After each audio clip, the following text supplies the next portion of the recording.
This is Good Morning Indiana, working for you.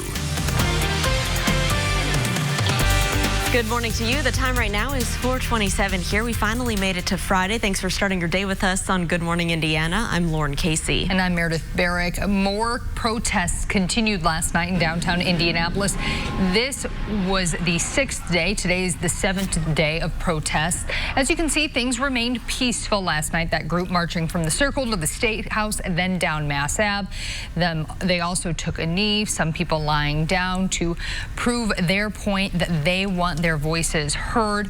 We do know more protests are expected for today, and because of that, the curfew is going to go into effect again because it is a Friday night. Yeah, so keep that in mind if you do have plans for this weekend, whether you're going to the protest or not. This curfew applies to anyone who's not working or not seeking medical care. So keep that in mind again as we head into the weekend. Let's take a look, though, at the latest on COVID-19 in the state of Indiana. These are the latest counts from the State Department of Health in terms of new deaths reported and total people tested, total positive cases. We do know that there are several testing sites, and Marion County Health Department is one of those new sites that you'll be able to use. We're going to break down the times that those sites are open, where they're all at, so that you can make an appointment if you need to get tested for the coronavirus. This pandemic is still going on despite everything else making news right now, so we want to be sure that you are updated on the very latest with that. Let's take a turn right now to our forecast as we check in with Todd Clausen from home again this morning. Todd, we miss you here in the studio. What can we expect for our Friday?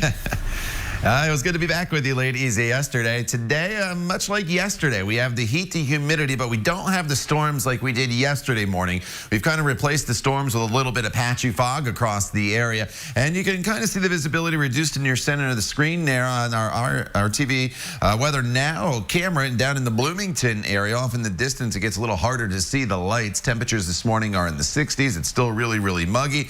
Highs today will be going into the upper 80s, close to 90 degrees once again with the humidity that'll be around. But then a cold front will come through later on today, and that will spark some showers and thunderstorms across the area. But it's also that cold front that will usher in a beautiful air mass for the weekend. Saturday and Sunday and even into Monday of next week are looking terrific. We'll talk about all those days for you coming up as we progress here throughout Good Morning Indiana. All right, Todd, thanks so much. We want to talk about the Rebound Indiana. We're working on stories to help get you through this pandemic, and that includes stories from our Hiring Hoosiers initiative, programs that are helping kids prepare for jobs, careers that are in demand right now and will be in the future. So we're talking to an Indiana farmer who is a teacher for Indiana Digital Learning School, and she helped to create the first digital chapter of the FFA. So we're going to break down what this means. A lot of parents may be thinking about putting their child in a virtual school with everything going on. So we'll have that story plus more coming up on Good Morning Indiana. This is Good Morning Indiana, working for you. No mother should have to do that. No parent, period. But we've got to make sure that the message is clear. IMPD must tell the truth. Protesters in Indianapolis hitting the streets for the 7th straight day. This morning, the push to make the message clear about why they're fighting. Plus, across the country, protesters are still making their voices heard as George Floyd's accused killers appear in court for the very first time. The latest on the case and where it goes from here. And non-traditional graduation for the end of a non-traditional school year. This morning, a look at how IPS is sending off the class of 2020.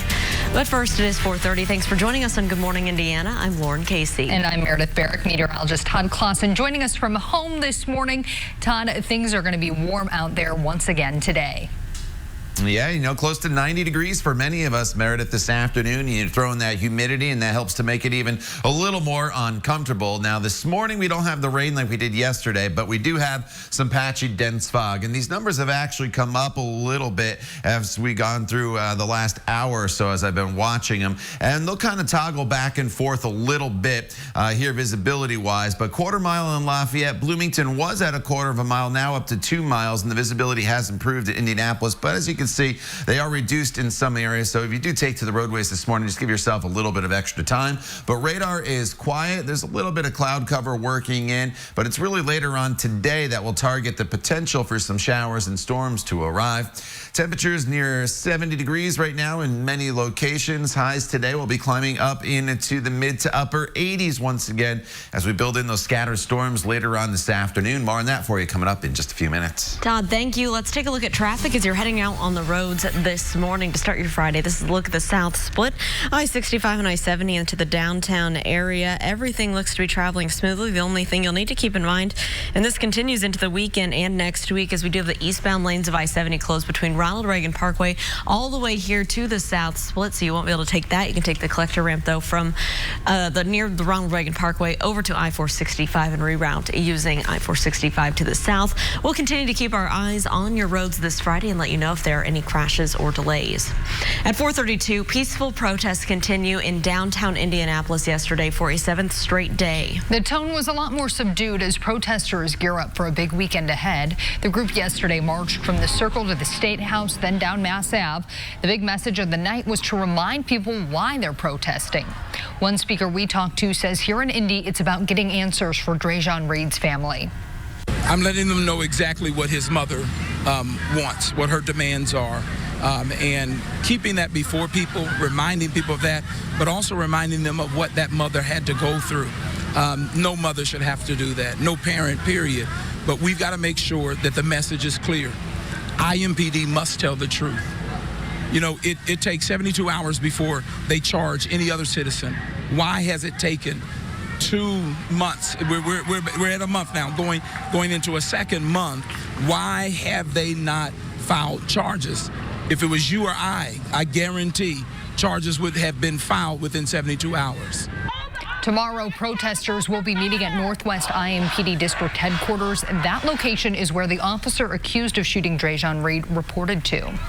Today, Mayor Joe Hogsett and IMPD Chief Randall Taylor are expected to speak with the media to address concerns about what could happen this weekend, as curfew is expected to resume tonight and tomorrow. Well, we can tell you a special prosecutor has been appointed in the Reed case. Deputy Prosecutor Rosemary Corey of Madison County will oversee this investigation. Officials announced the appointment one day after Reed's mother and attorneys representing his family made a public plea for answers. IMPD says that Reed led police on a chase back on May 6th and then exchanged gunfire with an officer. But the Reed family attorney strongly refutes that claim. Indy Pride had already canceled its in-person events for Pride Month because of the COVID-19 pandemic. Now the group says it will show solidarity with the Black Lives Matter movement by no longer using police departments for security at future events. In a statement Thursday, Indy Pride said that police departments will only be allowed to provide support blocking traffic at future Indy Pride festivals, but will not be permitted to participate in the festival's events. Indy Pride also says it will cancel most of the virtual events it had scheduled for this month. The only event it will hold will be the Indy Pride Virtual Festival on June 20th. To Minneapolis now, where the officers charged in George Floyd's death made their first court appearances on Thursday. This as protests across the country continue. ABC's Inez de la Cotera is in Washington now with the latest. Overnight, a fresh wave of protests. Tens of thousands marching in Chicago. In Atlanta, officers in riot gear as protesters there broke the 9 p.m. curfew. This video from Buffalo showing what appears to be a police officer pushing an elderly man to the ground. 2 officers now suspended as the department investigates. In New York, NYPD detaining protesters at Washington Square Park. But earlier in Brooklyn, thousands kneeling long before the speakers started to address the crowd that continued to swell. They cheered, clapped in unison, and called out the name of George Floyd, his brother Terrence showing his appreciation. I'm proud of the protest. This as 3 of the 4 Minneapolis police officers involved in Floyd's death appeared in court. Officers Tao Thao, Alexander Kueng, and Thomas Lane each facing 2 charges, including aiding and abetting and second-degree murder. The man with his knee on Floyd's neck, Officer Derek Chauvin, charged with second- and third-degree murder. Kueng's attorney saying he was only on his 3rd shift as a full-time officer and that he told officers, "You shouldn't do this." Lane's lawyer saying it was his 4th day on the job, saying he asked Chauvin twice, "Should we roll him over?" We are Meanwhile, in Minneapolis, a celebration of Floyd's life. We want justice for George. The city's chief of police taking a knee as the body of George Floyd passed by in the hearse. It's time for us to stand up in George's name and say, get your knee off our necks. And George Floyd will be buried next week in Houston. Inez de la Cuetera, ABC News, Washington. Here at 4:37 this morning, there is new information in the shooting death of Ahmad Armory. Two of the suspects charged in the case, Gregory and Travis McMichael, made their first court appearance Thursday. The third suspect, William Roddy Bryan, waived his right to appear in court. A Georgia Bureau of Investigation agent testified about what Bryant said happened. According to the agent, the three men chased Arbery in their vehicles. Bryan then hit the 25-year-old jogger with his truck as he tried to run away. When Arbery was boxed in, video shows Travis get out of the truck and confront him. The two can be seen in a brief struggle over the gun before it went off. Two more shots were fired. Bryan told police Travis McMichael cursed and called Armory the N-word after shooting him. Meghan Markle is speaking out for the first time since the protests began after the deaths of George Floyd, Ahmad Arbery, and Breonna Taylor. The Duchess, who is biracial, delivered an impassioned message to the graduating class of Immaculate Heart High School, her alma mater. In her speech, she recounted living through the LA riots when construction worker Rodney King was violently beaten by LAPD officers. And I remember the curfew, and I remember rushing back home, and on that drive home, seeing ash fall from the sky and smelling the smoke and seeing the smoke billow out of buildings and seeing people run out of buildings carrying bags and looting. And those memories don't go away. And that's something that you should have an understanding of, but an understanding of as a history lesson, not as your reality. Well, she ended her message by encouraging graduates to become leaders and positive examples in their community. Markle and her husband, Prince Harry, have also been working behind the scenes and having private conversations with community leaders in Los Angeles to support the movement. It was not a traditional graduation for IPS students, but one for the record books. Thursday, the district began a series of virtual graduation ceremonies. Crispus Attucks High School and Arsenal Tech students were recognized in professionally done video productions. IPS, along with school systems across the state, shut down in March when COVID-19 became a serious concern. Shortridge and George Washington High Schools will graduate today. Congrats to all those grads. Oh, yeah. Well, Space Force could be coming to Indiana. Straight ahead, why some say Grissom Air Base is the perfect place for Space Command. And a local church is giving away free masks today. Details on where you can get them and how you can get them coming up. Todd. And we're starting the day off dry, but with a little bit of patchy fog here across central Indiana. But as you look at your satellite radar picture, you notice a broken line of storms well off to our northwest. That is the cold front that is going to bring in a completely new air mass for the weekend. We'll talk all about it coming up in your Storm Team 6 forecast. The time now is 4:39. You're watching Good Morning Indiana right here on RTV6. Hi, visit the Hiring Hoosiers job board. Welcome back. The time right now is 4:42 on your Friday. Here's a live look right now at I-465 near US 31, the East Street exit down there on the south side. You can see traffic is moving along up to speed, both eastbound and westbound. Pretty quiet still for your morning drive. We do want to get to the latest now on the coronavirus pandemic in the state of Indiana. The State Department of Health is reporting 20 new deaths from the virus. That means more than 2,000 Hoosiers have lost their lives to COVID-19. A total of 285,234 people have been tested for the virus. More than 36,000 of those tests came back positive.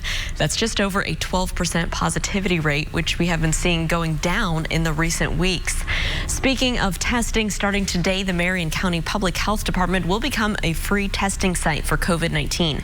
The county still leads the state with the number of COVID-19 cases and deaths. Testing will be offered Monday through Friday from 9 a.m. until 4 p.m. Testing is also being done at the Indianapolis Motor Speedway on Tuesdays and Thursdays, and Warren Central High School on Mondays, Wednesdays, and Fridays. To make an appointment for any of those locations, just go to marionhealth.org/IndyCovid. You can also call the number 317-221-5515. If you need a mask to help prevent the spread of COVID-19, a free giveaway is set for this Saturday. Overcoming Church on Columbia Avenue near Dr. Andrew J. Brown Avenue and 22nd Street will host the event. It starts at 11 a.m. Pre-registration is required. Masks will be distributed until supplies run out. You can find a link to register on our website, theindychannel.com. At 4:44, another major event will not happen this year, and it's due to the pandemic. The Indiana State Fair Board and Commission announcing on Thursday that the summer tradition is canceled this year. The fair was scheduled for August 7th through the 23rd. Organizers say key elements like vendors and partners fell through.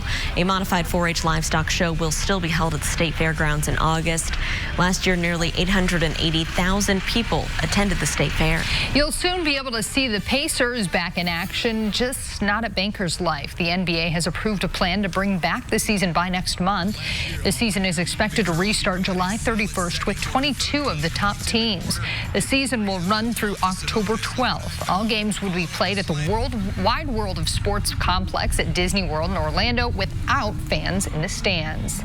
And college football will likely return in the fall, but will look a little bit different. Purdue President Mitch Daniels giving a preview of the university's plan for games next season. Daniels said Rothside Stadium, which has a capacity of about 57,000, will only be filled 25%. That means tickets will only be sold to around 15,000 fans. Daniels said that number could change based on what the Big Ten Conference and the NCAA say, along with Purdue's medical advisory team. Daniels also said for now he doesn't see a way for fans to attend inside events. IU hasn't announced its plans yet. My dad, big Boilermaker fan, Todd, he is waiting on pins and needles to see what happened. He looks forward to football season.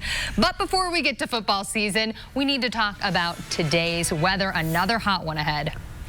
You know, it is. Today's the last day of the big time heat and humidity. You know, it'll still be kind of warm as we get into the weekend with temperatures, as I'll show you, in the 80s. But the humidity is going to go way down, so it's going to feel a lot more comfortable. Now, with all that moisture that we have out there, we had the rain yesterday morning. The humidity has stuck around. We're dealing with a little bit of patchy fog across parts of the area.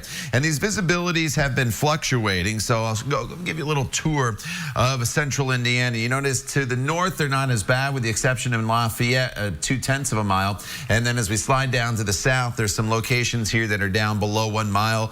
Columbus, Bedford, over towards the Bloomington area, a little better visibility in Seymour. So it's reduced. Just give yourself a little bit of extra time here this morning. I just looked out my window, and the first thing I noticed was the beautiful full moon that is taking place currently across the area. Strawberry moon is what it's called. It got its name because apparently this is the best time to pick wild strawberries.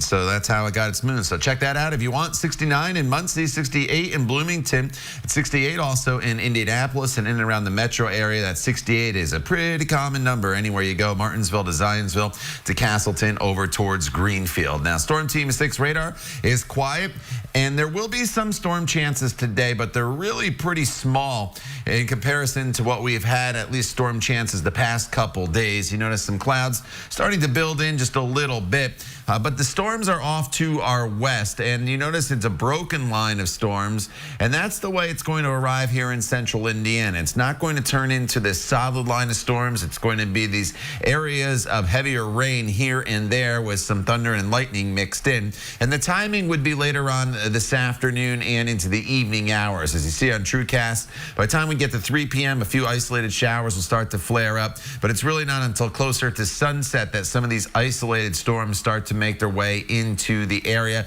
But because they're coming in at night, they should be weakening, and as a result, we're not expecting any severe weather, even if you do see one of these storms in your neighborhood. Temperatures today will warm quickly with the sunshine, 80 by the noon hour, mid to upper 80s once again for your high temperatures later on today. And then as we look ahead to tomorrow, skies will be mostly sunny. It's still warm with temperatures that will be in the mid 80s. However, the humidity comes way, way down Saturday, Sunday, and Monday. It's a real nice stretch of weather. Sunday and Monday, temperatures in the morning will be in the upper 50s, so great sleeping weather. And then heat builds back in Tuesday and Wednesday, and the forecast there Tuesday and Wednesday may change a little bit. It's going to depend exactly on the track of Tropical Storm Cristobal down in the Gulf. That's going to make landfall probably Monday close to New Orleans. Lauren? All right, Todd, thank you so much. Let's take a look at traffic as you're heading out on the roads to start your Friday. Here's a look on the north side, I-465 near Ditch Road. Traffic's moving along up to speed in both directions. Right now, no crashes to slow down your commute here around central Indiana. 2 Indiana representatives are hoping to make Grissom Air Force Base the command headquarters for the U.S. Space Force. In a letter to the U.S. Secretary of the Air Force, Representatives Jim Banks and Jackie Walorski say our state has, quote, an established defense innovation base, superior educational institutions, and a low cost of living. They also say its runway was designed as an alternative landing location for space missions, and it has plenty of room for expansion. The U.S. Space Command is temporarily headquartered at Peterson Air Force Base in Colorado. A permanent location is expected to be chosen next year. Well, it could be a while before theaters are opening back up, but you can still enjoy a movie if you have a night out at the movies. Up next, how nostalgia is playing off at this drive-in.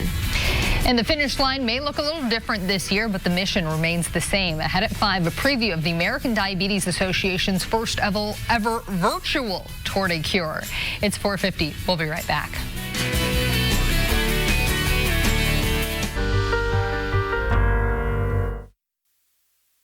The time right now is 4:53. Here's a live look at traffic over on the west side, I-465 near I-74. Traffic is moving along smoothly there, both northbound and southbound on 465. We'll let you know if there are any crashes or delays to slow you down this morning. So theaters across the country have been closed now for nearly 3 months, and we know it could be a while before they can reopen, but you can still enjoy a night out at the movies. And that night will be much like your grandparents may have enjoyed it a long time ago. Brad Brown shows us how nostalgia is paying off big time at the drive-in. This is not a story about the slow death of an American tradition. It's quite the opposite. The drive-in theater is seeing a resurgence these days, and at Shelbyville's Skyline, a night out at the movies is still alive and well.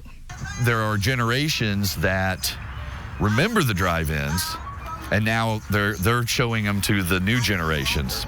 So, we're seeing more and more teenagers and young adults start to come to the drive-ins. The Skyline Drive-In is marking 70 years in business this summer. There have been ups and downs, of course, but this spring, the Skyline's old school ways have kept them in business, while multiplexes remain closed. The last few weeks, people are, I think, glad to be able to come out and do things. We're one of the, I would say drive-ins are probably one of the top attractions right now. Social distancing, that's built in here. Chances are you know the folks in the car parked nearby. Being outside, a natural bonus these days. The atmosphere of a drive-in, the kids can run around, they can be a little noisy. Nobody cares, So it's a totally different experience. The pre-show fun might include a game of cards, a short bullpen session, or a toss of the Frisbee. And here at the Skyline, some dynamite concessions, including fresh baked pizzas and a great pork tenderloin. It's kind of almost a communal experience because you have this large group of people outside under the stars, and it's about the atmosphere as much as it is the movies. Once the sun goes down and the big screen lights up, it's showtime, just like it has been here since 1950. The original drive-in fans, they're not going out so much anymore, So we need that rediscovery to continue over and over again in order to survive. The Skyline is showing movies every weekend on Friday, Saturday, and Sunday. Gates open at 6. Double features start around 9:30 p.m. And Todd, if folks are headed to the drive-in movie theater this weekend, what can they expect weather-wise? Anything you want to do this weekend, whether it's the drive-in, going to a lake, just going for a walk or a bike ride, it's going to be absolutely terrific, Meredith. Today, it's still a little uncomfortable with some higher humidity and the chance of a few spotty storms later on this afternoon, a high of 88. And while it stays mild or warm on Saturday and Sunday, temperatures are going to be in the 80s, but it's going to be less humid. We'll have the sunshine. The morning lows are going to be down in the 50s and 60s before it gets a little more uncomfortable once again as we head into Tuesday and Wednesday of of next week. The time now is 4:57. You're watching Good Morning Indiana. We're back at the top of the hour. Stay with us. We'll see you in a few minutes.